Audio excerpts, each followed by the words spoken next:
بسم اللہ الرحمن الرحیم۔ آج کی ٹاپک ہے حضرت عثمان رضی اللہ تعالیٰ عنہ کا واقعہ۔ آپ رضی اللہ تعالیٰ عنہ اسلام کے تیسرے خلیفہ، رسول اللہ صلی اللہ علیہ وسلم کے داماد، جامع القرآن، عشر مبشر صحابی، اپنے اہل و عیال کے ساتھ سب سے پہلے اللہ کی راہ میں حبشہ کی طرف سے ہجرت کرنے والے پیکر حیا سخاوت میں اپنی مثال آپ تھے۔ آپ رضی اللہ تعالیٰ عنہ کو زوال النورین کہا جاتا تھا کیونکہ رسول اللہ صلی اللہ علیہ وسلم کی دو صاحبزادیاں تھیں، پہلے حضرت رقیہ رضی اللہ تعالیٰ عنہ اور ان کی وفات کے بعد حضرت ام کلثوم رضی اللہ تعالیٰ عنہ آپ رضی اللہ تعالیٰ عنہ کی نکاح میں آئی۔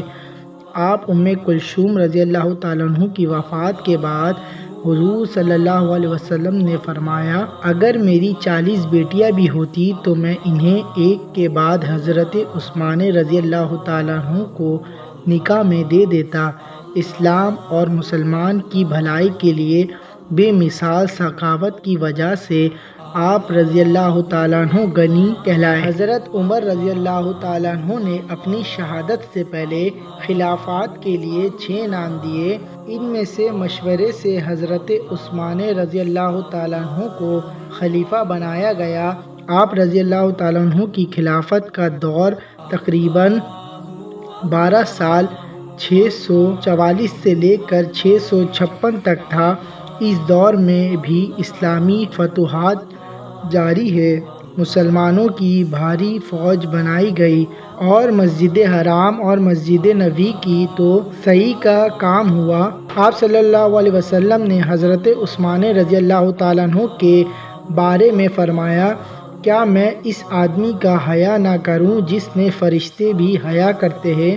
آپ رضی اللہ تعالیٰ عنہ جب اسلام لائے تو آپ رضی اللہ تعالیٰ عنہ کے چچے نے نئے دین کو اپنانے سے منع کیا، اور جب آپ رضی اللہ تعالیٰ عنہ نے انکار کیا تو ڈرایا دھمکایا، پھر چٹائی میں لپیٹ کر مارا پیٹا، دوائی کی دھونی دی، لیکن آپ رضی اللہ تعالیٰ عنہ کسی بھی صورت میں اسلام کو چھوڑنے پر راضی نہ ہوئے۔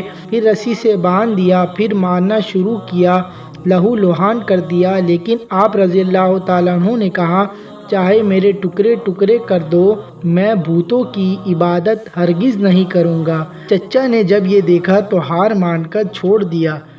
اللہ تعالیٰ سے دعا ہے جو کچھ سنا ہمیں آگے تک پہنچانے کی توفیق عطا فرمائے، آمین۔ مزید اس طرح کی ویڈیو دیکھنے کے لیے ہمارے چینل کو لائک کریں، سبسکرائب کریں، ساتھ میں لگے بیل آئیکن کو پریس کریں تاکہ ہماری ویڈیو کی نوٹیفیکیشن آپ تک آسانی سے پہنچ سکے۔